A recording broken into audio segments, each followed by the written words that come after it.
Hi everyone, and welcome to a Gem of a Secret podcast. My name is Donatella My Secrets. And my name is Coco Gem Holiday. How are you doing tonight, Coco? Well, this time I'm 4 drinks in and feeling fun and fresh in my early 30s. I am some amount of drinks in and excited to record and address childhood trauma. Yeah, oh my gosh, it's like my favorite topic to go through and unpack all the horrible things that happened to me. It's been really cathartic, I'm not gonna lie. And not to be offensive, because we do live in Portland and we have to do this. We do, obviously because there's nothing we can do. We know there's wildfires going on right now. Stay safe. Heavy. It's very heavy. I mean, we are in Multnomah County. We luckily have not been asked to evacuate. Clackamas County, which is near us, has been asked in some areas to evacuate. It's a lot to deal with. It's weird to have both the home that you used to have was just previously on fire, and the home that you're currently at is on fire, and it's a little strange to be in the time that we're at now. But you know, it's 2020, and who knows what can happen. I know so much is happening. So make sure you're paying attention to your local news sources, and follow your county on Twitter to figure out what you need to do. Google has an OK map about where the fires are. That's not what the episode's about today, but this episode releases on Thursday, and that's what we're dealing with right now, and a lot of people are displaced, and you all are in our thoughts. We know thoughts and prayers don't do anything, but we also recognize that we have a big heart, and we want to recognize that we are here for you, listeners. If you guys want to shoot us a message to talk about your woes, we will definitely read them, respond to some of them, and then have meaningful things to say about probably none of them, but you can send us things anyway. And I'm manifesting good things for you. I'm manifesting good things for ourselves right now, because right now the situation is it's not ideal. 2020 is not an ideal situation. So let's just manifest ourselves out of what this year has been. The whole year. Let's manifest the whole year to a more positive state. And so for me, because I'm less of a hippie, I will recognize that the way that I also handle these situations, that I don't necessarily pretend like they don't exist, but what I do is a form of manifestation too. I just, I hope hard. And I do good things for myself. So maybe I'll work out, or maybe I'll, play a video game that I've always wanted to play, or start a novel I've always wanted to read. Mm-hmm. Just get your mind off of it in positive moments, and just hope and wish for it to be better. Yes. So let's talk about more depressing things. Yeah, definitely. We're talking about coming out this episode, which is, I feel like with coming out, when it comes to queer culture, it's a mixed bag, right? You have people who had really positive family responses to coming out, family and friend responses, because coming out is a constant thing that we have to do as queer people, as drag queens, as however you identify. Coming out is something that you're going to face your entire life, and as a queer person, that is kind of something that you have to come to accept. You put yourself in circles that are more comfortable, and in situations that are more comfortable, to where the burden is less heavy. But honestly, it is something that after you accept that that's part of your identity, that you're going to constantly have to do. So Coco, coming out, what was it like for you? I know that my mom listens to this. She listens to every single episode. Mm-hmm. So Mom, I'm going to let you know that the story is not going to be the best story for you to probably listen to your child say. But you've kind of read it on Facebook before, and I know we're in a great place now. So all my listeners, I am in a great place now. I'm happy. I'm in love. I'm married. My mom and my husband are very close friends, and they treat each other incredibly well and with a great amount of kindness. But it was not always that way. When I came out so I had a lot of queer friends growing up, and I brought them around my mom, because my mom's the coolest lady ever. I'm buttering her up for the horrible story. Mom, you're so great. I love you. So I used to bring them around all the time, and I always knew I was a little bit different. I didn't quite know what that was, but I just knew I was different in some capacity. And then then I realized I was oh, I like dudes. And it was in high school when I realized this about myself. So it was in high school when you realized? I realized in high school. Yeah, because remember, there's a difference between... interesting. I feel like it's always different for people. Yeah. Because I feel like I kind of realized where my sexuality lied right around puberty. 12 years old, I remember 12 years old, I was like, oh, I'm in trouble. Oh, mine was 13. And because I remember feeling, it was, it's kind of like, it's like a hormone thing. Like it was, I remember feeling incredibly attracted and of course insanely horny. And I couldn't satiate that. And it wasn't like masturbation or whatever. Mm-hmm. It was like there was something that I was attracted to that my mental block wouldn't allow me to understand that I was attracted to it. It actually felt like a fire, honestly. I remember this. Like I remember this being this uncomfortable feeling about like me. It was extremely uncomfortable because you're coming into your own, you know, like you're already dealing with puberty and then you're like, wait, I'm weirder than everyone else. Like I'm more different than everyone else around me. Because, like we grow up heteronormative. Completely heteronormative. Especially if you're in a smaller city. And there's no queer people around you to base your experience off of. We grow up that way. Right. And heteronormativity, for those of you listening, heteronormativity is like we are built and all the constructs in our life are heterosexual. Like the media we consume, the entertainment we consume, the books we read, the history we know. Like you don't learn about Stonewall in elementary school. Throughout, like, even, like, kindergarten through 5th grade, you don't learn about Stonewall. You don't know that queer or gay people exist. And so that's heteronormativity. Like, it's literally blanking out everything that's not heterosexual. And so I wanted to put that out there because as we talk about the subject, that word's probably going to come out a lot. Because it was true for me, too. Especially, like, I remember my first gay friend. And he was insanely out, an incredible hoe. And I was so amazed by his stories. And that's when I knew for certain that him and I were in the same lane. That's so interesting. Did you, like, while you were closeted, like, have a radar for people who were like you?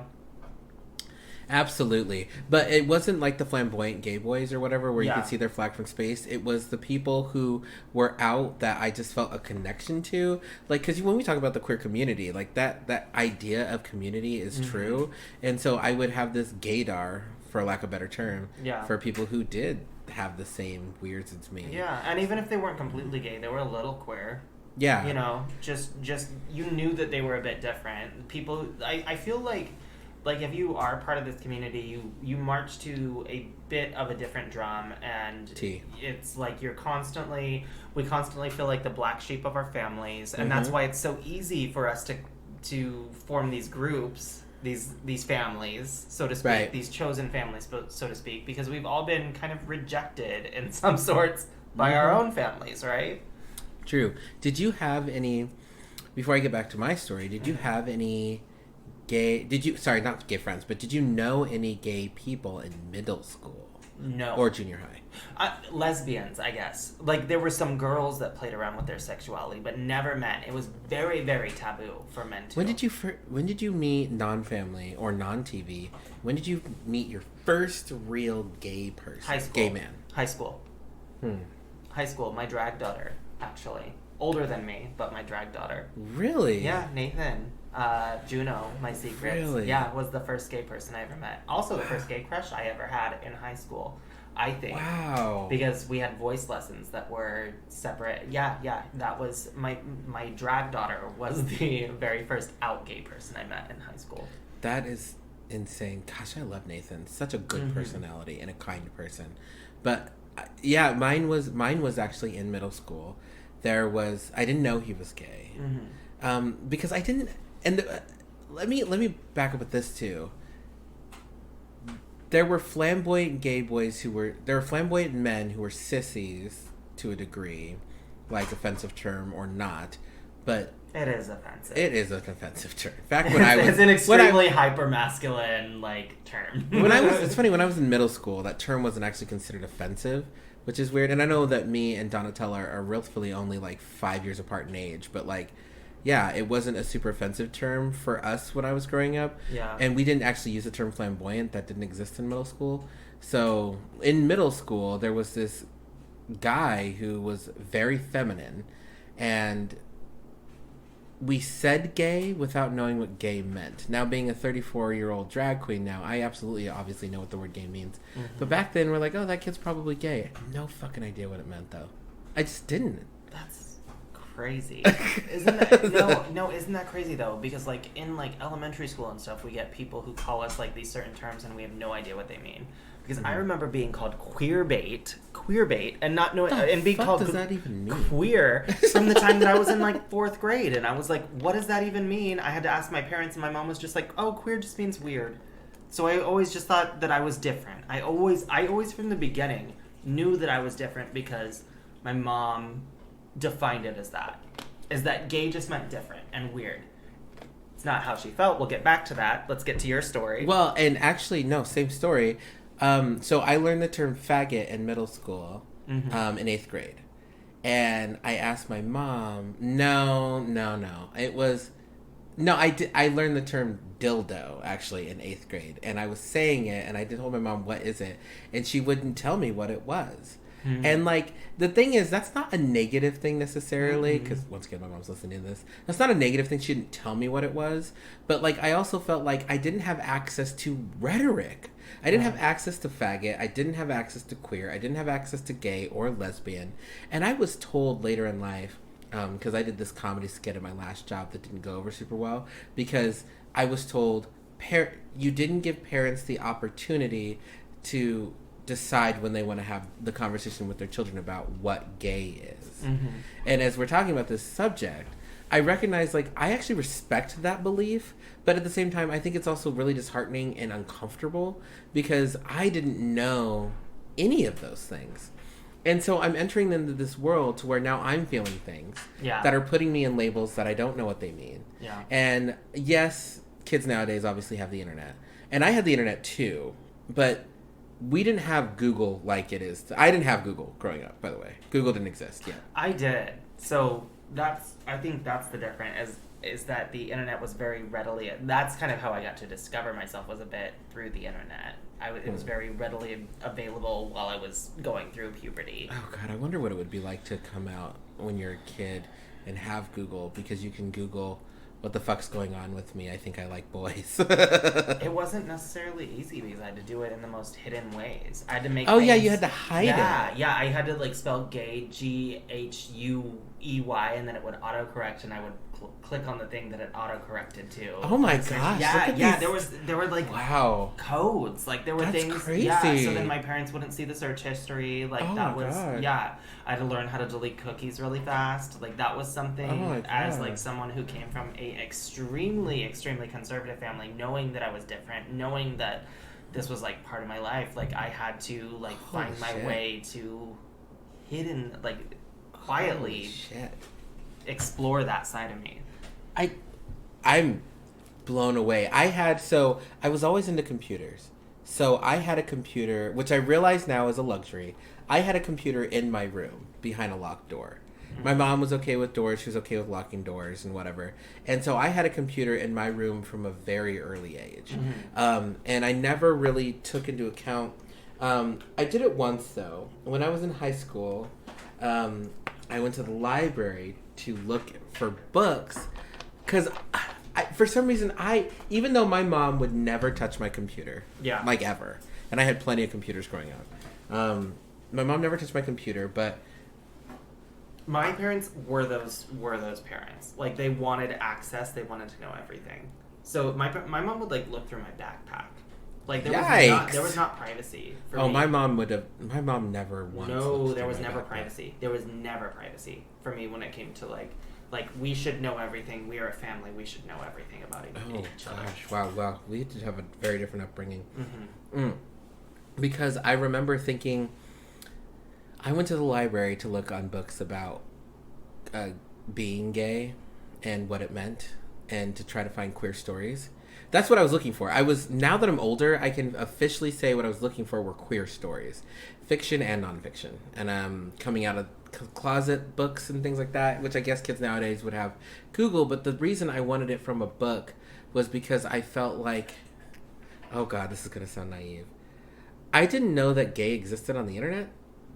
Because I didn't. Because when you don't, heteronormativity tells you that gay doesn't exist.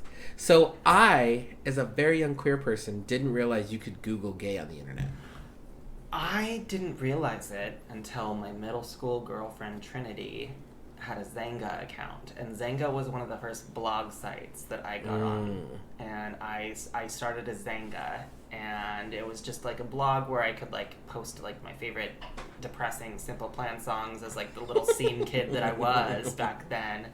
And eventually, because my girlfriend Trinity was very open-minded, she had some gay friends that followed her. And I looked at the gay friends' profiles, and of course, when you look at gay people, that leads to more gay people, and that led to porn blogs, and that was kind of my introduction to, like, gay internet. That's exactly mine as well, almost. I was, like, obviously, you know, soul crushing. Obviously, I masturbated when I was a teenager.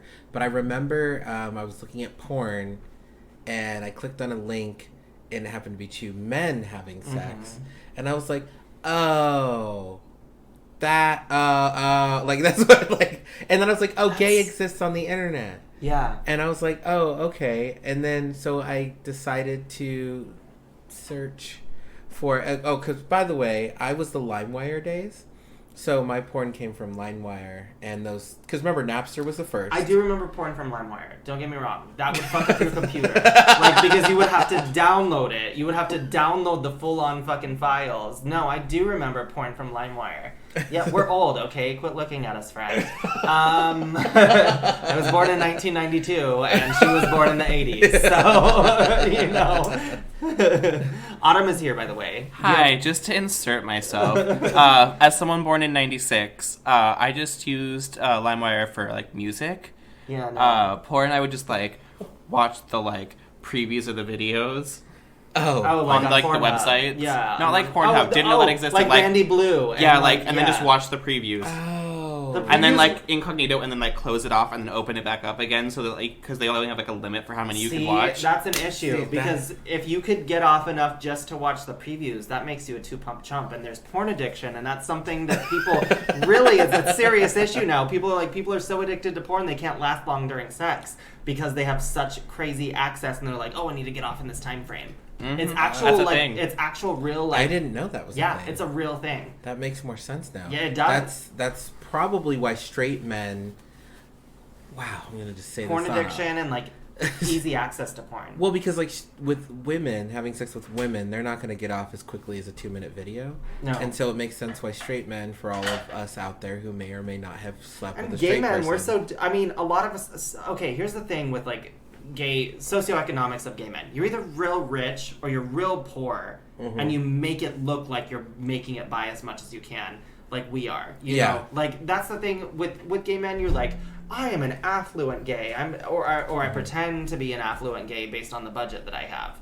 So you could watch the 2-minute preview to a video or whatever and like get off, and that would be your thing. Or you could buy the subscription back in the day. Oh yeah, which I never. And had for me, it was access to. I would watch the preview, and then tube sites came out years later. But Well, no, I watched a lot of previews. Like, yeah, like enough that like it would be like you can't have anymore. It'd be like incognito close, incognito open because it doesn't have cookies. Yeah, and so then you could just start over again. And you would find your favorite stars that you liked. You know, like the people that you liked to watch. You know, it's I mean, yeah. And now looking back, I'm like, oh dear, my taste has changed dramatically. Let's just call this like our coming of age episodes, because I don't think we're gonna get to either of our full stories in this episode. We're gonna talk about this, but well, actually, we already decided that this is going to be a 2-part series. I think it might need to be a 4-part series. It might need to be a 4-part series. So, actually, sorry, I'm super stupid. I forgot to do this. But Donna, how are you doing this evening? I'm doing very great. Let's discuss our traumas after this brief commercial break. Have you ever been drunk off your ass at a gay bar during a drag show and thought, you know what, I can do that. Doesn't look too hard.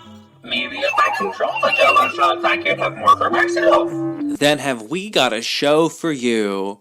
Cooking Up a Queen, a brand new limited series brought to you by the CD Studios. Over the course of a 10-week run, you'll be brought into the flagrant and fanciful world of queer nightlife, with Camp Wanakiki finalist Coco Jim Holiday and rising star of the Portland drag scene, Touche Douche. These two will delve deep into what it takes to be a drag entertainer, the do's and don'ts of newcomers on the scene, as well as discuss topics that you would never think would come up until you're a cross-dresser on the corner of 5th and Broadway. Trust me, you're going to want to pay special attention for that one because it's a lot. Make sure to tune in starting May 31st every Sunday for Cooking Up a Queen, available wherever you podcast.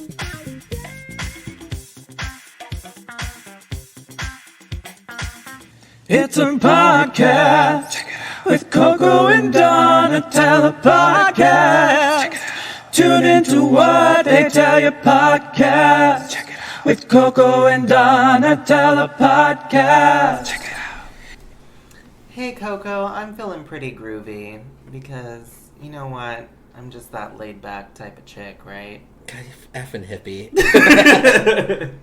I hope everyone else is feeling real groovy and hip during this time. But we're talking about coming out, so let's get serious. Yeah, definitely. Let's get serious. And we're bringing on full-time for the rest of the podcast, Miss Autumn Rains Hart. Yes. Hi, I'm everybody's favorite drunkans, and I'm here to make sure everyone has a great time and here to be the ambassador to the gay folks, because that's usually how the drunkant works. True.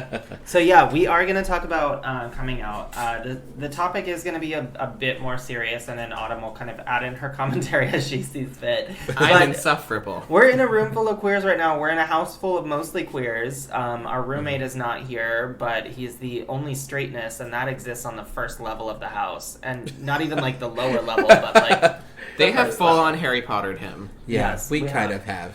So, we were talking during the break about, like, different stories. Like, because honestly, Donatella's stories actually were really eye-opening for me about, like, search engines and things like that and, like, how we first got exposed to gay.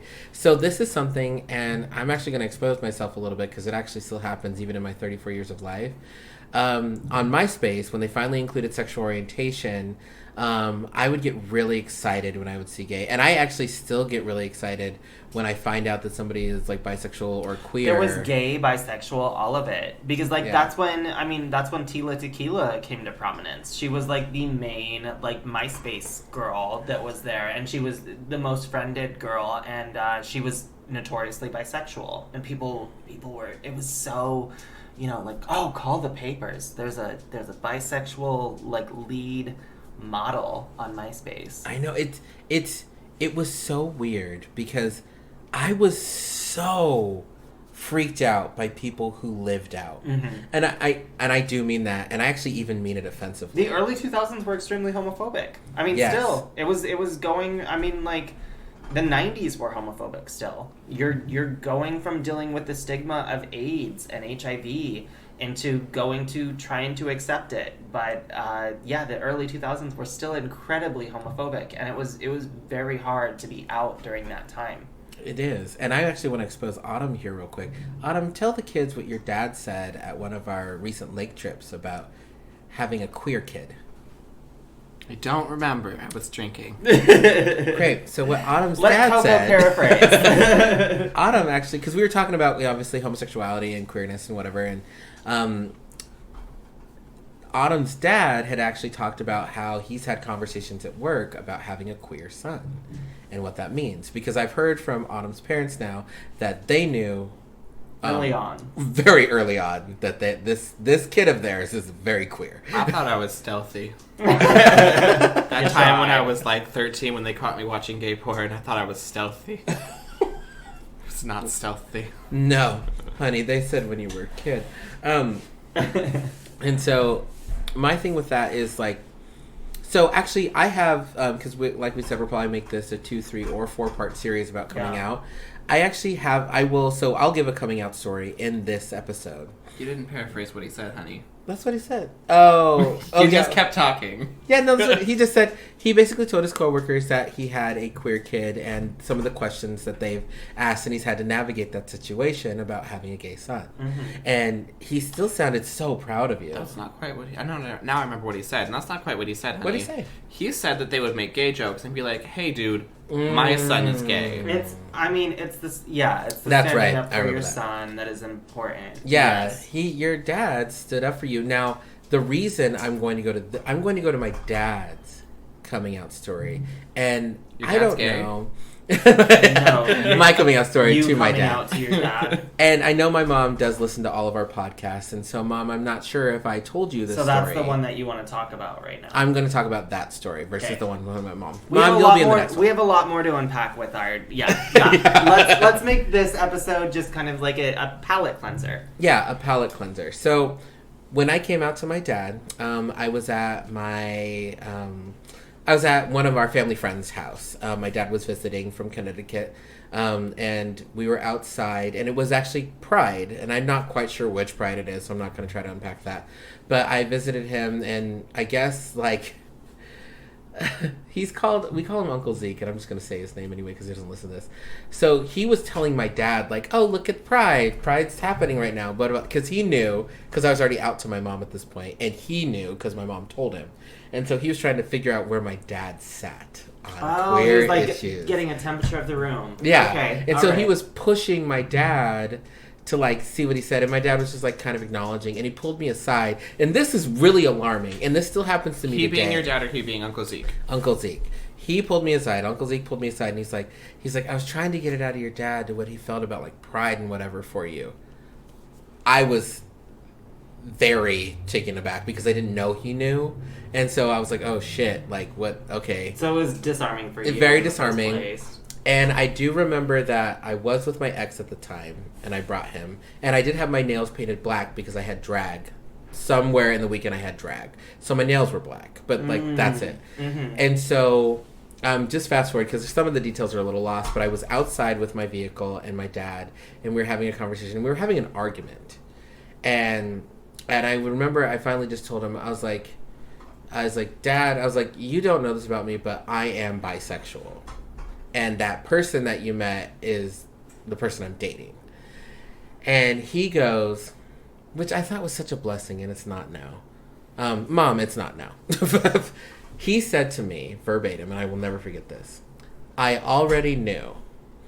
He's like, he told me because my fingernails were painted black, which is now thinking back on it, that's the That dumbest is thing. so dumb. That's so dumb. There's so many straight guys nowadays that I know that paint their fingernails. Yeah, and even then, like- they did too. I have a question. So you started doing drag before you told your dad you were gay. Yes. Yes, well, because my parents are divorced. Autumn's parents are still together, And so are mine. Yeah, and my parents have been divorced since I was 2 years old. I never remembered my parents actually ever being together because 2 years old is not when you have don't. memories. You don't. I don't have my earliest memories since I was like 3 or 4 years old. Yeah, so I never remember my folks being together, and I thought it was weird when people had two parents living in the house because that's just how kids are. Mm-hmm. So I came out to my dad a few years after I came out to my mom because I wanted to tell my dad in person.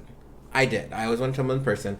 And he only ever visited around his birthday, and his birthday is always in Pride Month. And so it was kind of the time. It was a time. Because I was safe and I was comfortable in my own sexual orientation. And you had been with someone for 5 years. at that point, I'd been with them for like three to plus 4 years. years. 3 Yeah. plus years. 3 plus years, I would say. Yeah, so I told my dad, and that's what he said. And then he's like, and I always thought that you were a little different and whatever. And I said, he's like, I already knew. And I was like, okay. And I'm going to tell you, listeners, I'm telling you my first thoughts, and I will tell you how I feel today. But at that time, I was so happy that he knew. He knew who his son was. Mm-hmm. He knew this man that I have had an off and on relationship with as a parental figure. He knew who I was, and I was so happy that, it wasn't an argument. It wasn't a fight. It wasn't any of the stuff that happened with my mom. And I just was so relieved that he knew who I was. Can I just say, really, can I interject? Oh, yeah, go ahead. I know pre to being out to her dad, Coco. Mm-hmm. And you were always just as secure with yourself as you were before you came out to your father, by the way. Yeah. You I mean, at least you played it off. Yeah, I was. I was secure because my dad lived in Connecticut and me and Donatello lived in Colorado. Mm-hmm. And and so coming out to him wasn't going to change my life in any capacity because he wasn't around me. Yeah. And I was in college. I was in college when I came out to my folks. Me too. So What age? What age? Give it a number. So the sad thing about when I came to my dad, I'm not quite sure, but I was 22 when I came out to my mom. Mm-hmm. I was probably 26. I would say that you were 27. 26 or 27. It was right around the time you met me. Because Yeah. It was in the first Oh, year yeah, of us 'cause I did knowing- know- I it did was know in the you. first year of us knowing each other. You were 27. I came out at 19, full force at that age. Gosh, I honestly wish I would have came out at 19. Yes. You didn't realize I came out so late? Yeah, I came out, and it's because, and we'll talk about this in a future episode, You but did come out later to your dad, though. I did. It's because the relationship, I don't think, was as close, and I think that's important for people who come from, like, a broken home to realize, is that, like, the relationship that you have with a certain parent may not mimic the relationship that you have with another parent. It's very like, true. you know, and even if you come from a non-broken home, like, you may be closer with one parent than the yeah. other parent, you know? Absolutely. Like, it's just how it is. Well, and the thing is, there is the stigma about black families and queerness. Mm-hmm. I mean, there is, and my family has it too, and we were not traditionally Southern black families, but we had that too. So coming out was really difficult because I knew who I was, and I loved the relationship with my mom beforehand. And I will talk about this in a future episode, but it broke me and my mom when I came out, and that was probably... I've been drinking, and I'm not going to talk about this story just now. We're not going to talk about it tonight. Yeah, because that was a hard moment for me, because me and my mom are close friends. We will talk about, like, generalizing tonight. Yeah, generalizing. I think that that's really important. We're in the presence of other queer people tonight, and coming out is transformative, and it is coming of age, and it's something that is very special to people. Everyone should come out, even if you're straight. Coco and I, I agree with that. Coco and I, although we've had very, very, very, very different coming out situations, have been able to bond over our situations because they weren't the most ideal situations. Regardless of the fact of whether they were, you know, completely the same or not, they were also things that made us really take a look at who we are as people, because for me, my situation was extremely traumatic. I mean, we'll go on with that at a later episode, but with Coco, it's like I got to be there for a lot of Coco's coming out for certain things, you know, lots of different things. Actually, you know, like I got to be there for when you came out to your mom as a drag queen, and she supported all of we us. Were friends at that point. And at certain points, your mom was a support system for me when I didn't have the same thing from my family. Yeah, you know, a lot of the drag shoes I have that my mom would get me, I've given to Donatella. And a lot of some of the outfits too, because she would get me too small of a size, I would give to her as well. And so, yeah, you're right. There was a point, because I will say this, my mom was always more okay with the drag when I came out as a drag queen than she was about the queerness. I feel like this is something we've said before, though. Yeah, it is. So we don't necessarily need to get into that subject because I have said it on previous episodes. But, like, the fact is, like, where I sit today, because even so, like, and I will bring up this point, before we left Grand Junction, Colorado, actually, me and Natalie did this thing for Donna, which I don't even care if she hated us for it because we did it anyway. But I wanted, because we became so successful in Grand Junction, Colorado, that I wanted my mom to come to what I became as a drag queen because she was super supportive. So I wanted her to come to Grand Junction to see a show. Natalie's grandmother at the time, may she rest in peace because she passed recently. Oh, God. Natalie's grandmother came to a show. And so I took it upon myself to message Donatella's mother, and actually on Facebook, and they share a Facebook account, her parents. My parents, Yeah. Rob and Jeanette. My mom is the one that controls it. Yeah, so I messaged her to see if they would come to the show. And they didn't come that show when my mom and Natalie's mom, Natalie's grandmother came. But they did, before we moved, eventually come to a show before we moved. And that was a really an amazing moment.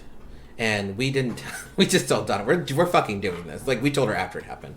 I know, you did. I mean, and I was very moved by it, honestly. It was during Halloween. It was while I was dating Grant. I remember it. We were all in a relationship at that time, and I was very happy. And it was, no, I do remember it. I do remember it. I remember that too. I remember not being mad at all because, like, it was like my friends actually, like, really thought of like what it would mean to me. It was not something that I was mad about at all, because like honestly it was a really nice touch of you guys to try and get them to like show up for something for once for me.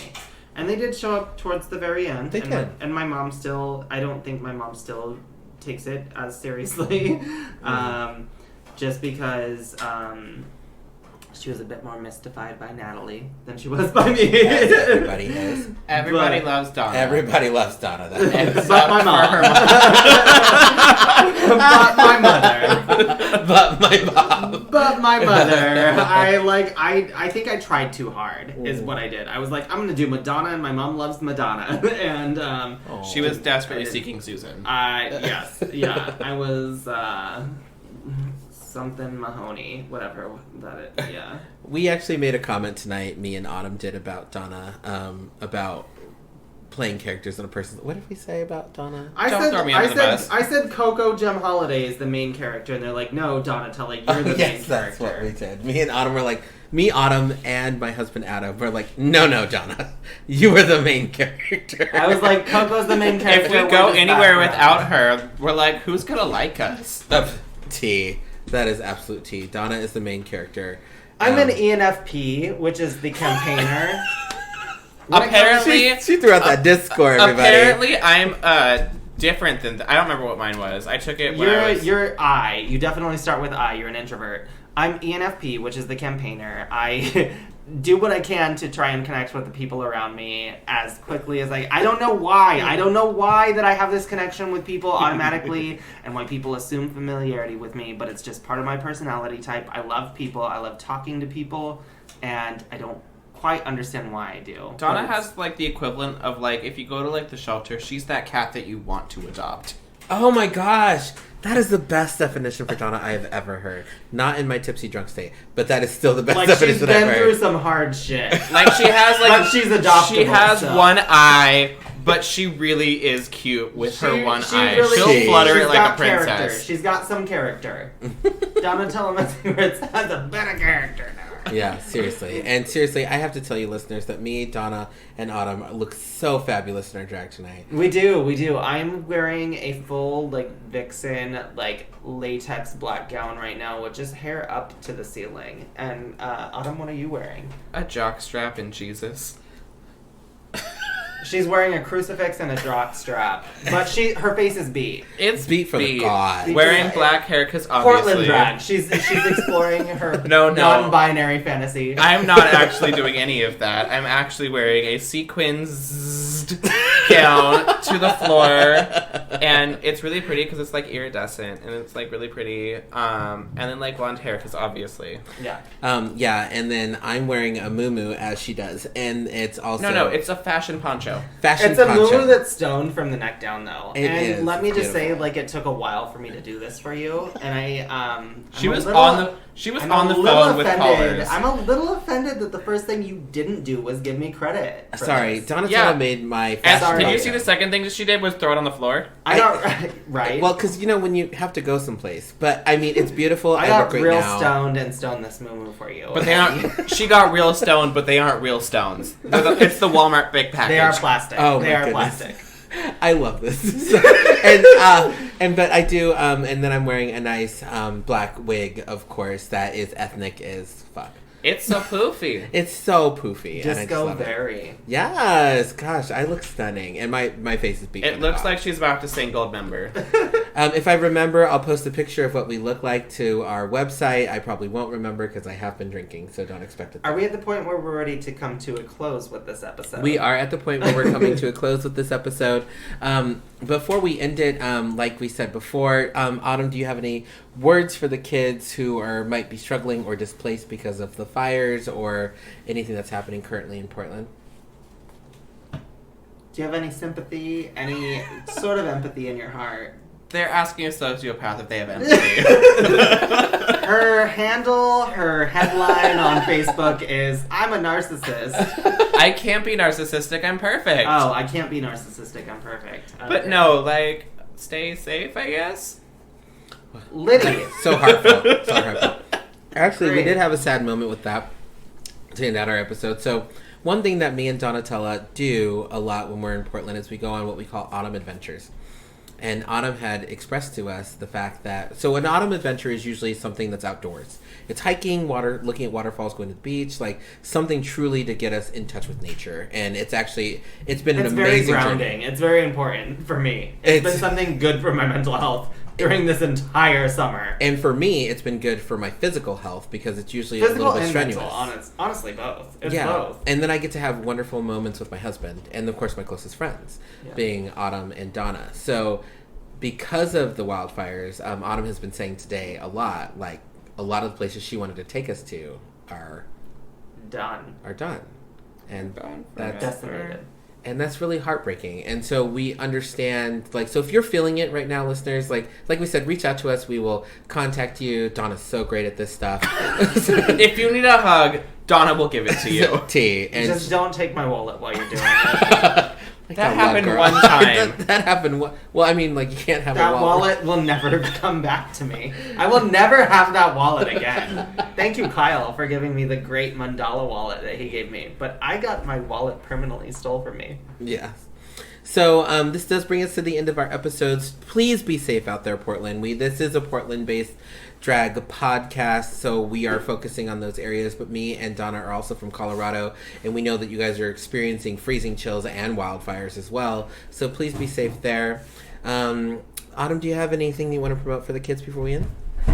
Make sure to buy the tickets to Coco Gem Holiday and my show Introvert every first Saturday on the interwebs, thecdsdrag.com/introvert. It's going to be super cute. Our next episode is in October, and it's called Spoopy Introvert, because it's going to be spoopy and stupid. Woo. Oh, absolutely. And Dawn about to be in her element. Oh, gosh, she exceeds at this. I love that witchy shit. Yeah, so thanks, everybody, for listening. This has been an amazing series. We are actually probably going to have a few episodes on this, because we actually didn't even get to all of our coming out stories. We got to one. Yeah, I can't wait for mine to be the uplifting episode. We got to one part of Coco's, so we will definitely explore more later on. Thank you, everyone, for listening, and this has been a Gem of a Secret podcast. My name is Donatella My Secrets. My name is Autumn Rains Hart. And my name is Coco Gem Holiday. Have a good one, and we will see you, or we will talk to you next week, listeners. Have a good night. Tell your mom you love them. Bye. Bye. This has been another episode of A Gem of a Secret podcast. The hosts of A Gem of a Secret podcast are Donatella My Secrets and Coco Gem Holiday. You may follow Donatella My Secrets at Donatella_My Secrets on Instagram. You may follow Coco Gem Holiday at Coco Gem Holiday on Instagram. Original music by Touche Douche and Party Favors. You can follow them respectively at The Touche Douche and at Party Favors Music on Instagram. For more exclusive content, visit www.agemofasecretpodcast.com. That is AJEM of a secret podcast.com. Be sure to tune in every week on Thursday for a new episode wherever you listen to podcasts. If you have any comments or questions, email us at agemofasecretpod@gmail.com. Please don't forget to like, rate, and subscribe. Until next time, goodbye.